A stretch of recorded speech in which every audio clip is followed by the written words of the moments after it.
Maximum మనం చూసాం సాయంత్రం 6 గంటల ప్రాంతం నుంచి 5 గంటల నుంచి మొదలైంది ఈ ప్రక్రియ. ఆ తర్వాత నుంచి కూడా చూస్తే క్రమంగా ఇది కొంత కంట్రోల్లోకి వస్తుంది. తర్వాత పరిస్థితిని అదుపు చేసిన తర్వాత అంబటి రాంబాబును అరెస్ట్ చేయాలనేటువంటిది పోలీసుల ఆలోచనగా కనిపించింది అక్కడ చూసినప్పుడు. కానీ అలాంటి పరిస్థితి ఏమి లేదు. ఎందుకంటే వజ్ర వాహనం కావచ్చు, ఇతర వెహికల్స్ ఫోర్స్ ని రప్పించి కూడా కొన్ని గంటల పాటు అక్కడ చూడాల్సినటువంటి పరిస్థితి వచ్చింది.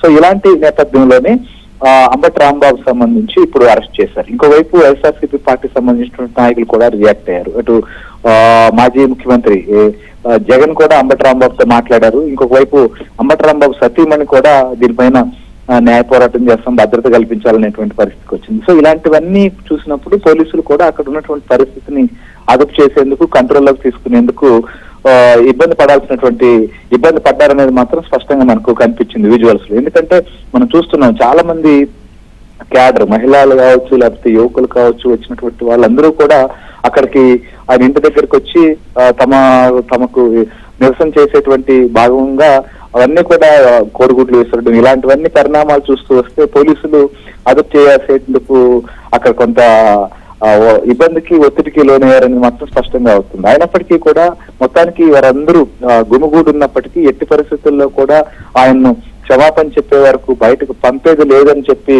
వారు భీష్మించుకున్నప్పటికీ వాళ్ళందరినీ కంట్రోల్ చేసుకుంటూ ఎట్టి పరిస్థితుల్లో కూడా ఇక తప్పదు. ఎందుకంటే ఇక పొద్దుపోయే కొద్ది కూడా ఈ పరిస్థితి మరింతగా, ఎందుకంటే నైట్ టైం మొత్తం కూడా చుట్టూ గుంటూరు ఆ టౌన్ లో అంతా కూడా ఫోర్స్ దించి సెక్యూరిటీని పెట్టి తర్వాత ఇవన్నీ పరిస్థితిని కంట్రోల్ చేయడం కూడా ఇబ్బందిగా మారుతుంది. సో ఇలాంటి పరిస్థితుల్లోనే ఇక అంబటి రాంబాబును అక్కడ ఉన్నటువంటి వారందరినీ కూడా ఎలాగైనా కూడా కంట్రోల్ చేస్తూ అరెస్ట్ చేసేయాలని చెప్పి నిర్ణయానికి వచ్చింది పోలీసు యంత్రాంగం. సో అందుకోసమని చెప్పి ఇక కొద్దిసేపటి వరకు వెయిట్ చేసిన తర్వాత వెహికల్ ని చూపించాం, లోపలికే రప్పించడం, అక్కడ వెహికల్ ని ఒకవైపు పార్క్ చేయడం, ఇంకొక వైపు వివిధ మార్గాలుగా అక్కడి నుంచి తీసుకెళ్ళండి. ఎందుకంటే ముందు వైపు రోడ్డు సైడ్ ఎక్కువ మంది గుమిగూడు ఉన్నారు. అలాంటి పరిస్థితుల్లో ఆయన బయటకు తీసుకొస్తే ఒకవేళ వాళ్ళందరూ కూడా మళ్ళీ ఎగబడినప్పుడు కొంత ఇబ్బందికరమైనటువంటి పరిస్థితి వస్తుందని భావించారు. అందుకోసమని పోలీసులు అక్కడికి ఒక్కసారిగా వెహికల్ తీసుకొచ్చి పెద్ద సంఖ్యలో వచ్చినటువంటి వారందరూ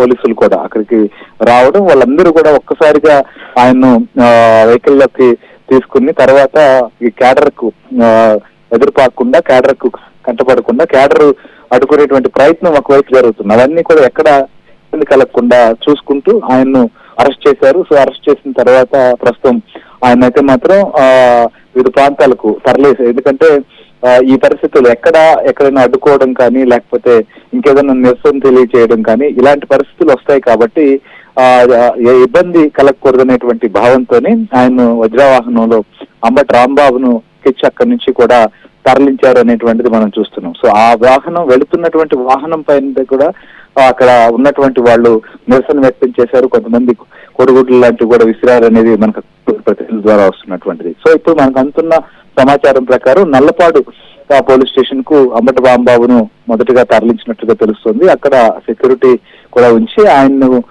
ఎందుకంటే ఒకవైపు అక్కడ ఉన్నటువంటి పరిస్థితి చూస్తే క్యాడర్ నివాసానికి కానీ గెస్ట్ హౌస్ కానీ తరలిస్తున్నటువంటి పరిస్థితుల్లో ఆయనకు అక్కడ నిరసన అనేది కొనసాగుతూ ఉండడంతో పరిస్థితి ఎక్కడ అదుపు తప్పుతుందని చాలా టెన్షన్ పడ్డారు పోలీసులు కూడా. ఈ నేపథ్యంలోనే దాదాపుగా ఈ ఎపిసోడ్ అంతా మనం చూస్తున్నాం గత 8 గంటలుగా, దాదాపు 8 గంటలుగా, ఎందుకంటే ఇప్పుడు సమయం మనం చూస్తే 11 గంటలు కావస్తుంది. ఈ ఎపిసోడ్ అంతా కూడా 5 గంటల ముందు నుంచి కూడా ప్రారంభమైంది. అప్పటి నుంచి కూడా ఈ పరిస్థితి కొనసాగుతూనే ఉంది.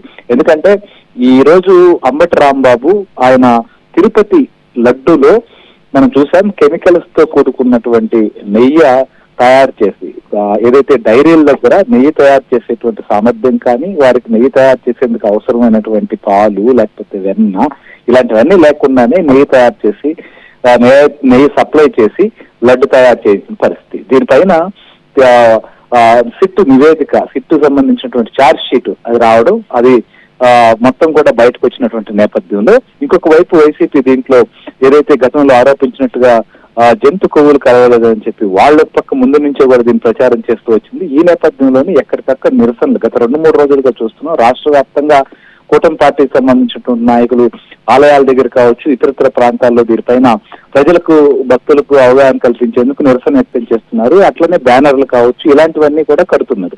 ఇలాంటి బ్యానర్లను తొలగించాలని చెప్పి రాంబాబు అవసరమైతే తీస్తామని చెప్పి అక్కడికి వెళ్లేటువంటి ప్రయత్నం చేయడం, అదే ప్రాంతంలో తెలుగుదేశం పార్టీకి సంబంధించినటువంటి కార్యకర్తలు ఉండడం, వాళ్ళు అడ్డుకోవడం, అక్కడ మొత్తం కూడా ఆయన అనుచిత వ్యాఖ్యలు చేసినటువంటి పరిస్థితి. సో అనుచిత వ్యాఖ్యలు చేసిన తర్వాత ఈ అంశం ఒక్కసారిగా మొత్తం పార్టీకి సంబంధించినటువంటి అటు నాయకత్వం కావచ్చు, క్యాడర్ లో కూడా దీన్ని తీవ్రంగా తీసుకున్నారనేది మాత్రం అర్థమవుతుంది. అందుకోసమని ఇవాళ మధ్యాహ్నం నుంచి చూసినప్పుడు అంబటి బాబు ఎపిసోడ్ పైన తెలుగుదేశం పార్టీ చాలా సీరియస్ గా రియాక్ట్ అయిందనుకోవచ్చు.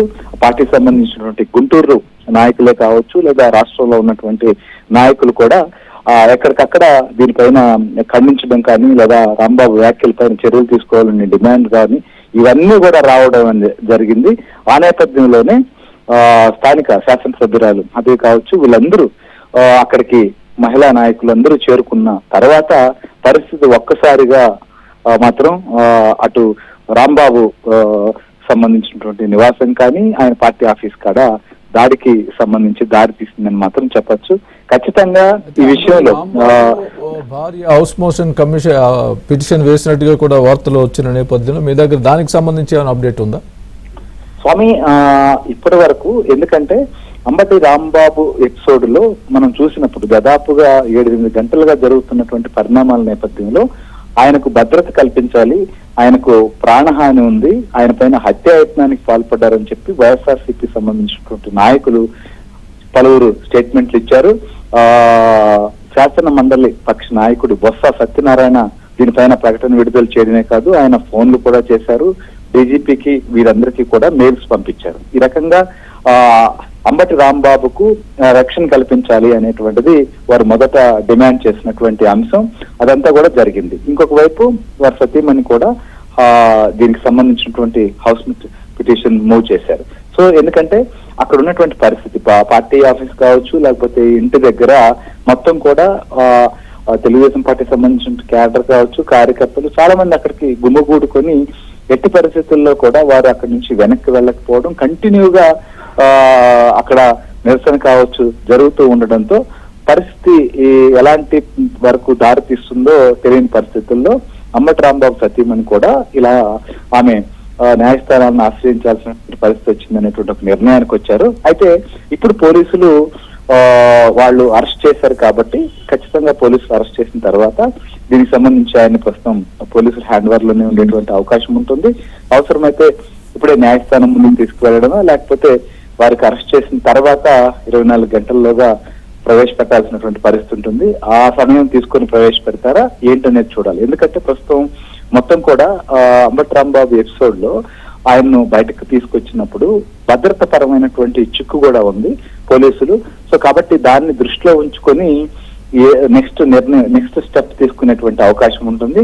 ఖచ్చితంగా ఆయన ప్రస్తుతం పోలీసులు అదుపులోకి అరెస్ట్ చేశారు కాబట్టి ఇక వారి సత్యమణి కావచ్చు, పార్టీ క్యాడర్ సంబంధించి ఇప్పటి వరకు కూడా ఆయన భద్రతకు సంబంధించిన విషయం పైన వాళ్ళ ఆందోళన వ్యక్తం చేస్తూ వచ్చారు. కానీ ఇప్పుడు ఇక వీరు పోలీసు అదుపులోనే ఉంటారు కాబట్టి ఇప్పుడు నల్లపాడు పోలీస్ స్టేషన్ కు తరలించారు. అక్కడ ఆయన్ని ఉంచి ఈ ఎపిసోడ్ పైన ఆయన్ని విచారించిన తర్వాత అవసరమైతే ఇప్పుడే న్యాయస్థానం తీసుకెళ్లడమా, లేకపోతే 24 hours లోపల తీసుకువెళ్లడమా అనేటువంటి ఒక నిర్ణయం తీసుకునే అవకాశం ఉంటుంది స్వామి. Right, thanks for the update Srihari.